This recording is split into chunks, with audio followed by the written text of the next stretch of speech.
बहुत आसान है बच्चों। क्या चीजें पढ़ेंगे इसमें? 4।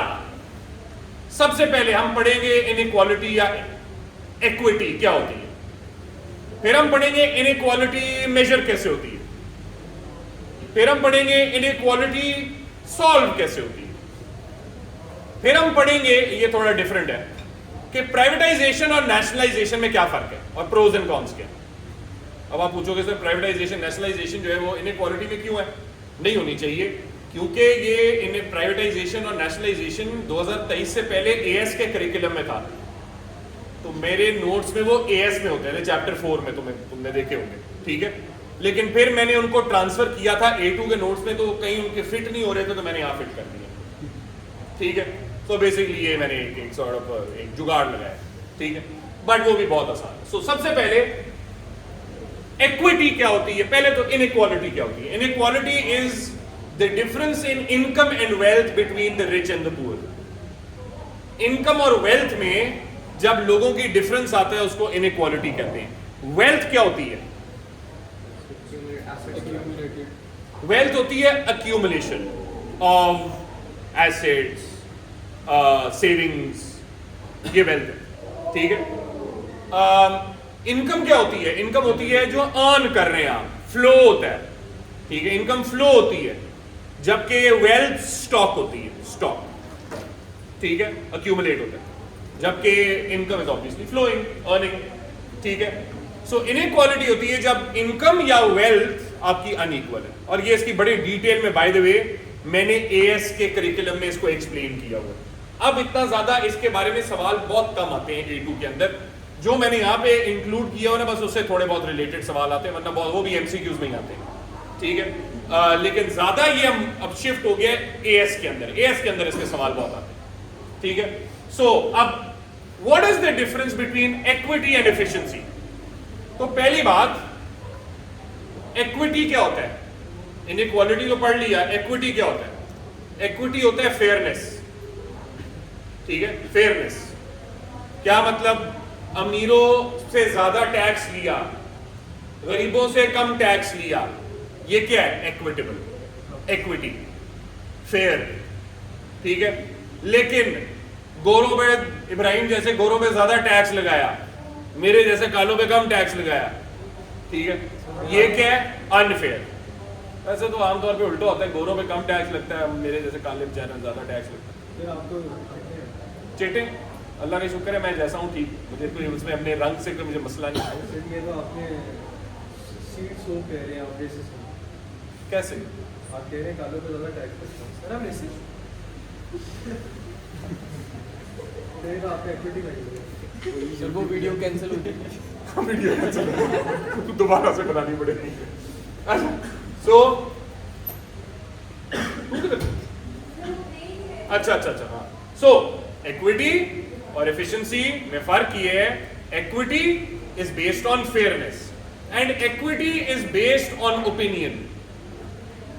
If I choose a policy and I से यार मैं अमीरों पे ज्यादा टैक्स लगा रहा हूं और मैं गरीबों पे कम टैक्स लगा रहा हूं, मेरे नजदीक ये फेयर है। लेकिन जिस अमीर पे मैंने टैक्स ज्यादा लगाया है वो क्या कहेगा? यार ये अनफेयर है, मेहनत मैं ज्यादा कर रहा हूं, रिस्क मैं ज्यादा ले रहा हूं, तो मैं क्यों टैक्स ज्यादा दूं? कई अमीर ये कहते हैं, बाय द वे, अगर आप ये बिजनेसेस के पास चले जाएं, वो ये कहते हैं जी हम ज्यादा टैक्स क्यों दें, हम रिस्क भी ज्यादा करते हैं, मेहनत भी ज्यादा करते हैं, हम टैक्स ज्यादा क्यों दें? उनके नजदीक वो इक्विटेबल नहीं होगा, लेकिन मेरे नजदीक इक्विटेबल है। तो एएस के अंदर तुम लोगों ने कॉन्सेप्ट पढ़ा है नॉर्मेटिव वर्सेस पॉजिटिव स्टेटमेंट्स, ठीक है। नॉर्मेटिव स्टेटमेंट्स ओपिनियंस के ऊपर बेस्ड करती हैं, ठीक है, ओपिनियंस के ऊपर बेस्ड करती हैं, राइट। जैसे कि अमीर आदमी पे टैक्स ज्यादा लगना चाहिए, दिस इज माय ओपिनियन। तो इक्विटी भी ओपिनियन है, ये प्रूव नहीं हो सकती किसी फैक्ट से। एफिशिएंसी का ताल्लुक रिसोर्स एलोकेशन से है, रिसोर्सेस कितने अच्छे से एलोकेट हो रही हैं, अच्छे से हो रही हैं, बुरे से हो रही हैं, ठीक है। मतलब जैसे प्रोडक्टिव एफिशिएंसी, प्रोडक्टिव एफिशिएंसी क्या होता है? कॉस्ट ऑफ प्रोडक्शन मिनिमाइज करना, वो प्रूव हो सकता है कैसे? कैसे प्रूव हो सकता है? AC equal MC. क्या? AC equal MC. AC equal to MC, average cost equal to marginal cost. Prove है, दिस इज अ प्रूफ. क्या यार ये फर्म प्रोडक्टिव एफिशिएंसी पे है. एलोकेटिव एफिशिएंसी प्रूव हो सकती है. P इक्वल टू MC या MSB equal to MSC prove हो सकती है. तो that is a positive factual statement and it is related to resource allocation, जबकि equity is related to fair distribution of resources, not allocation, distribution. ठीक है, और ये ओपिनियंस पे है, वो फैक्ट्स पे. ठीक है. अच्छा, फिर इक्विटी दो तरह की होती है बच्चों. एक होती है वर्टिकल इक्विटी, एक होती है हॉरिजॉन्टल इक्विटी. ठीक है. वर्टिकल इक्विटी क्या होती है?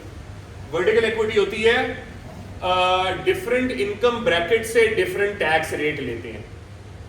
फॉर एग्जांपल, पाकिस्तान में 5 लाख, जो बंदा 5 लाख पर मंथ से ज्यादा इनकम कमाता है उस पर 25% टैक्स.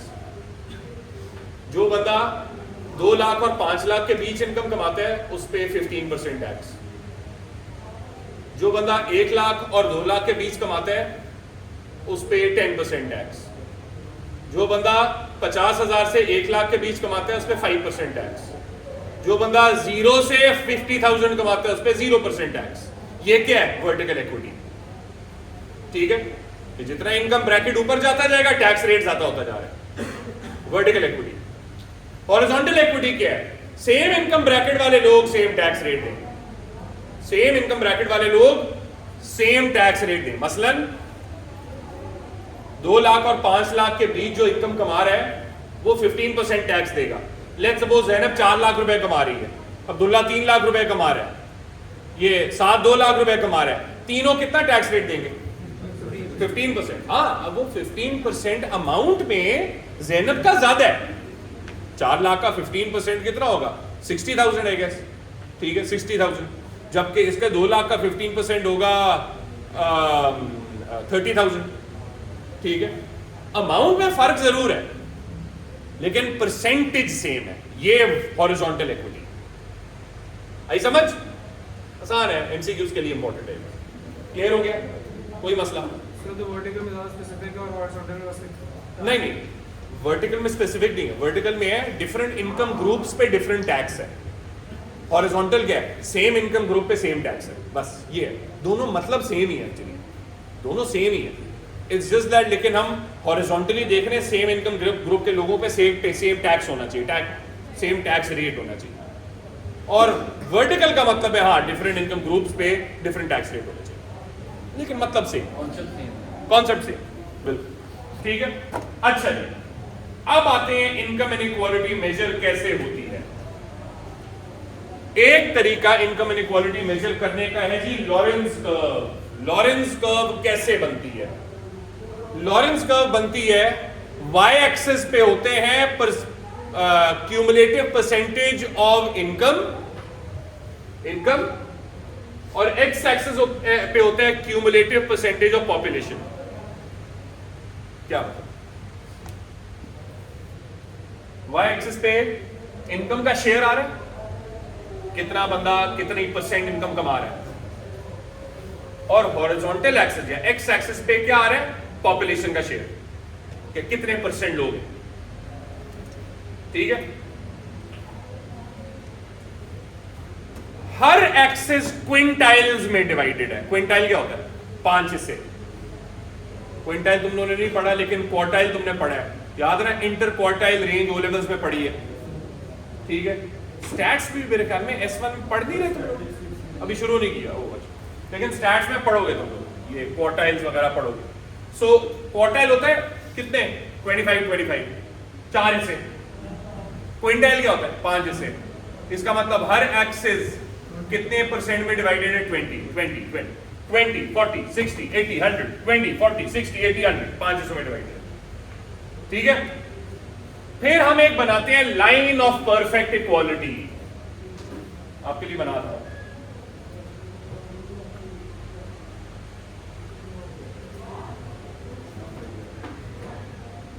ट्वेंटी 40 60 80 100.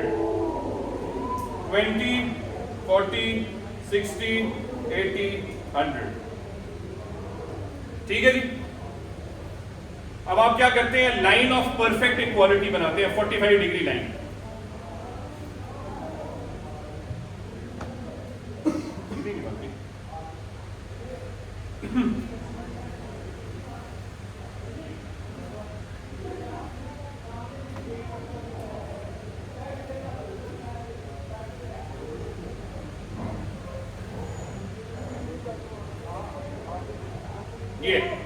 ये लाइन ऑफ परफेक्ट इक्वालिटी है। ये क्या शो करती है कि आपके मुल्क में 20% लोग 20% इनकम कमा रहे हैं, 40% लोग 40% इनकम कमा रहे हैं, 60% लोग 60% इनकम, 80% लोग 80% इनकम, 100% लोग 100% इनकम।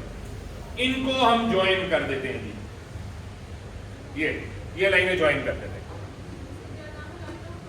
इक्वालिटी 45 डिग्री लाइन या line of perfect equality, 45 degree line भी कह सकते हैं।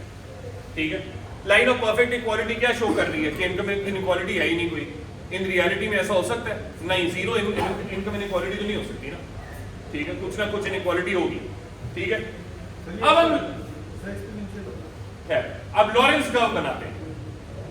लॉरेंस कर्व शुरू होता है लाइन ऑफ इनकम, वैसे तो ओरिजिन से शुरू होता है, लेकिन वो लाइन ऑफ परफेक्ट इक्वालिटी से नेचुरल सी बात है नीचे बनेगा, क्योंकि परफेक्ट इनइक्वालिटी से नीचे ही बनना है ना आपने इन रियलिटी। तो लॉरेंस कर्व जी ये बन गई।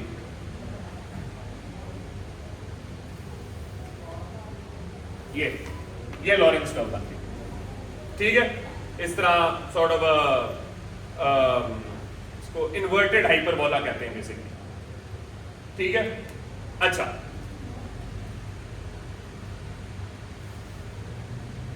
जो गैप है ना लॉरेंस कर्व और परफेक्ट इक्वालिटी वाली लाइन का, वो इनकम इनइक्वालिटी मेजर करता है। ये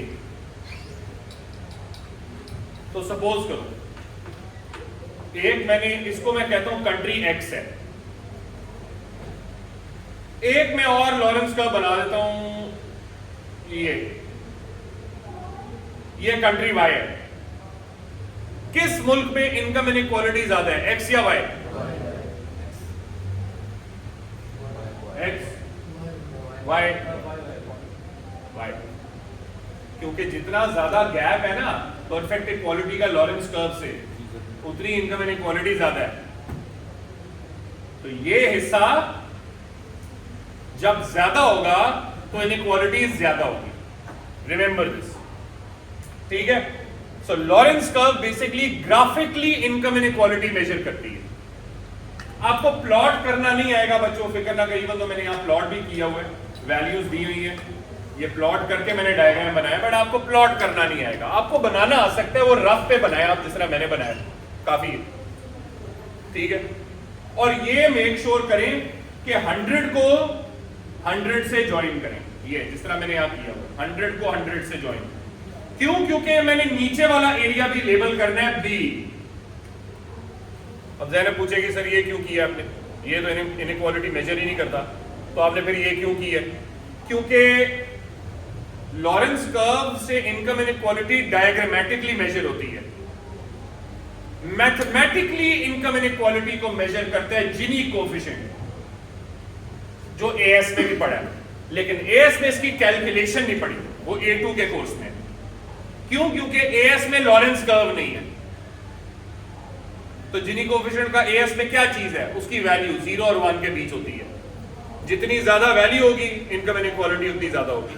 और ये कोर्स में है कि जिनी कोएफिशिएंट ज्यादा कब होता है और उसको कैसे ठीक कर सकते हैं, ये कोर्स में आपके। लेकिन A2 के कोर्स में है जिनी कोएफिशिएंट की कैलकुलेशन। तो कैसे कैलकुलेट करते हैं जी Gini coefficient? Area A over area A plus B, simple. Area A income inequality वाला area over total area below the 45 degree line. समझ आई? ठीक है, अब याद रखो जिनी कोएफिशिएंट जितना ज्यादा होगा इनइक्वालिटी उतनी ज्यादा होगी, क्योंकि A उतना ज्यादा होगा।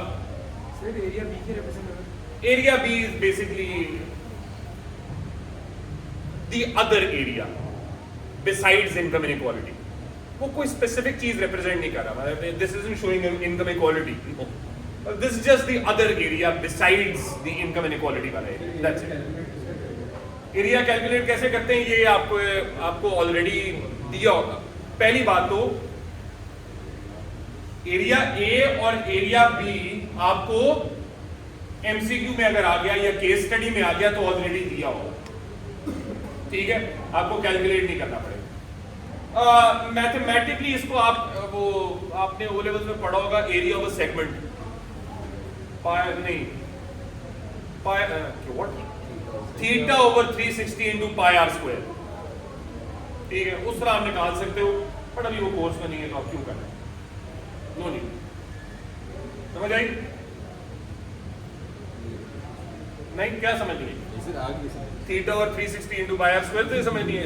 ये तू टेंशन ना ले, ये तेरा कोर्स का हिस्सा नहीं है तो तूने क्यों टेंशन लेनी. ठीक है, तो इसलिए you don't need to worry about this. All you need to worry is formula of Gini coefficient a over a plus b, और आपको ये दिया होगा.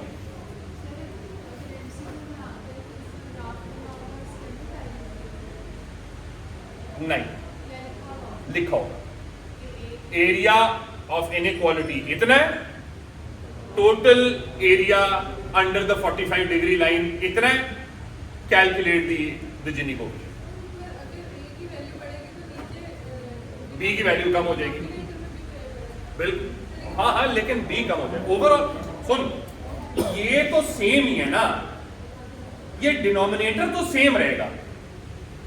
चाहे ए बढ़ गया बी कम हो गया, बी बढ़ गया ए कम हो गया, ए और बी तो सेम ही रहेंगे ना, लेकिन न्यूमरेटर बढ़ जाएगा ना.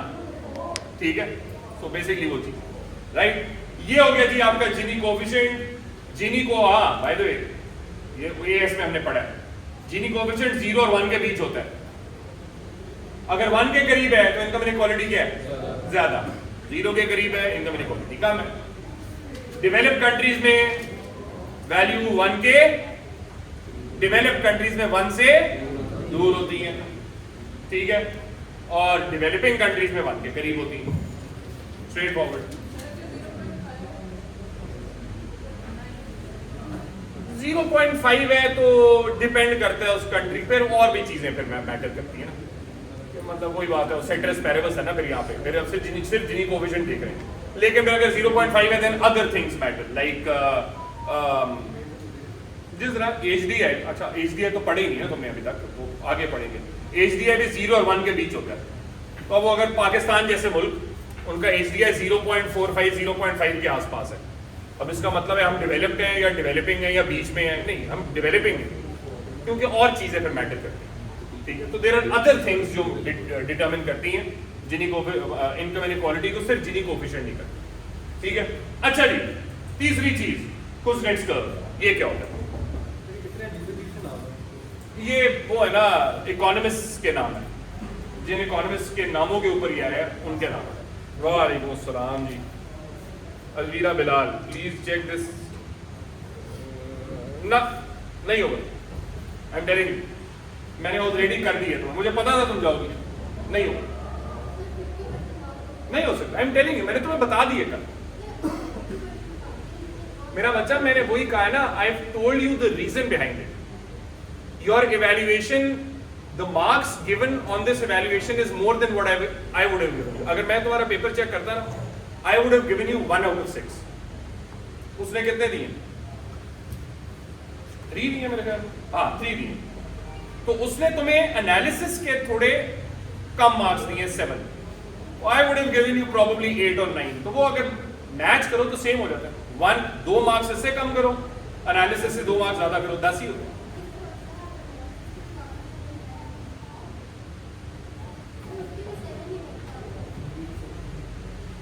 दोबारा अगर मैं तुम्हें एनालिसिस में दूं, पॉज करते इसको.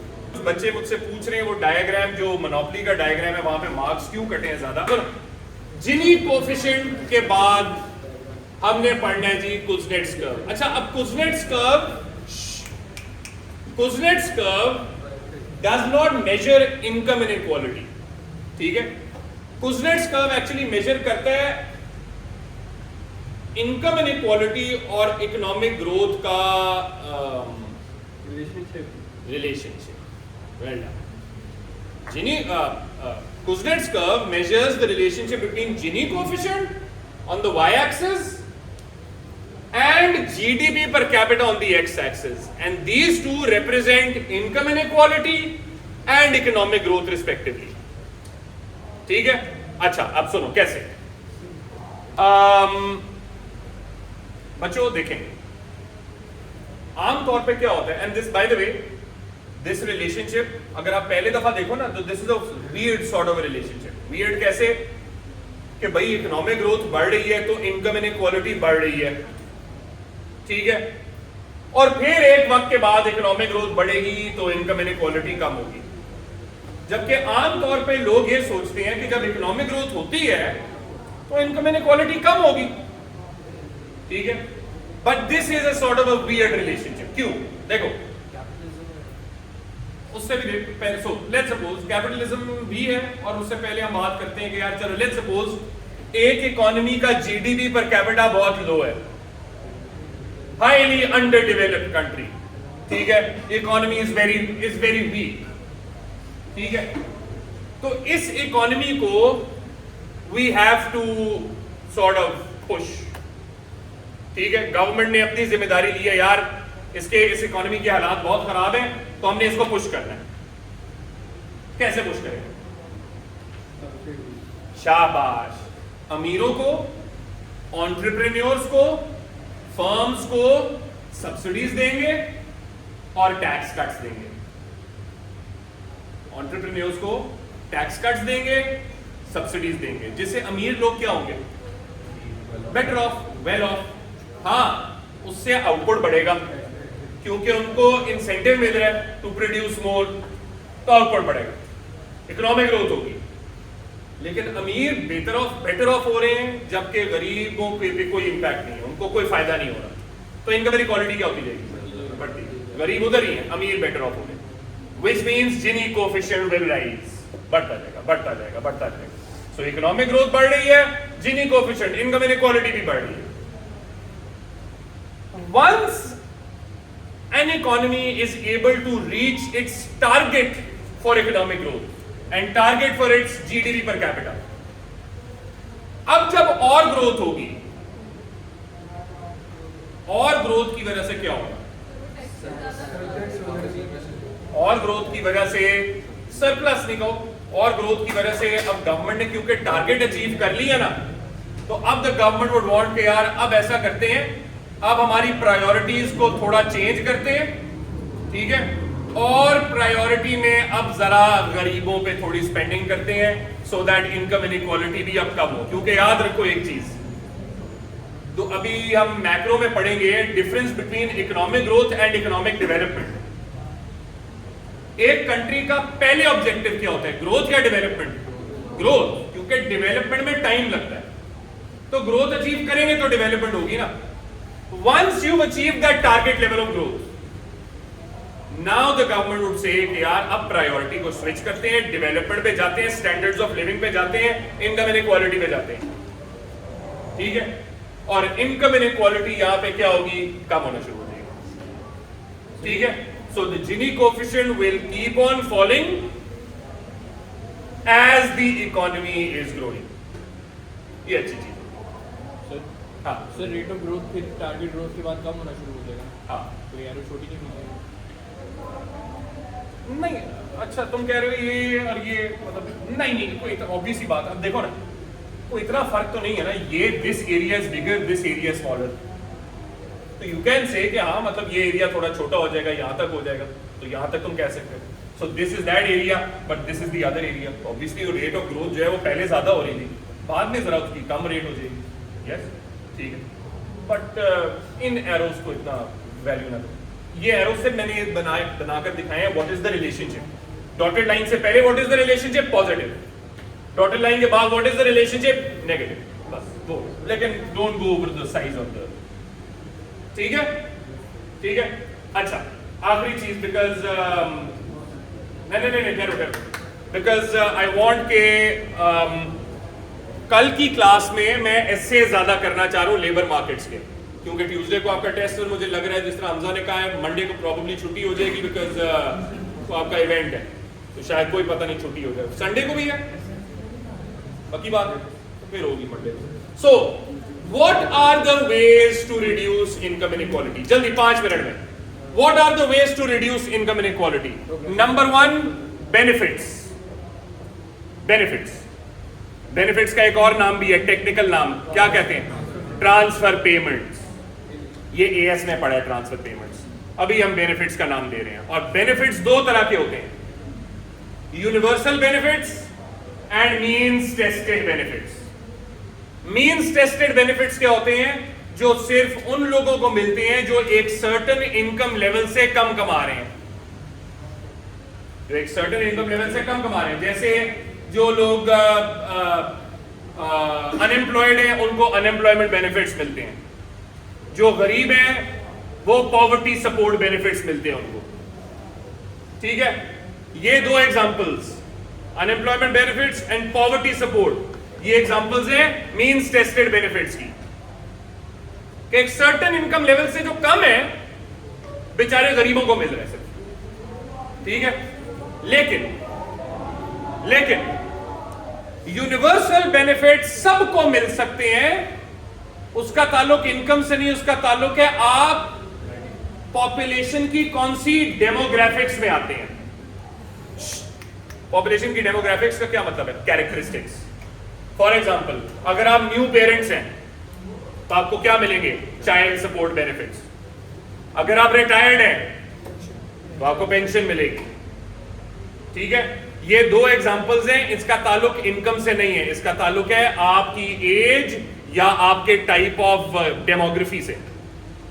ठीक है, पेंशन्स बूढ़ों को मिलते हैं, रिटायर्ड लोगों को मिलते हैं, वो चाहे गरीब हो या अमीर हो, उससे कोई ताल्लुक नहीं। Child support benefits countries like Canada उनको मिलेंगे। ठीक है, चाहे वो गरीब है या अमीर। ठीक है, ये हो गया पहला। उसके 2 टाइप। प्रॉब्लम्स मैंने नीचे लिखे हुए, ये एएस में भी किए हैं, तो you can go through this. Number 2, tax system. कौन सा टैक्स सिस्टम इनकम इनइक्वालिटी कम करता है? प्रोग्रेसिव। प्रोग्रेसिव डायरेक्ट, ये पूरा लिखना है।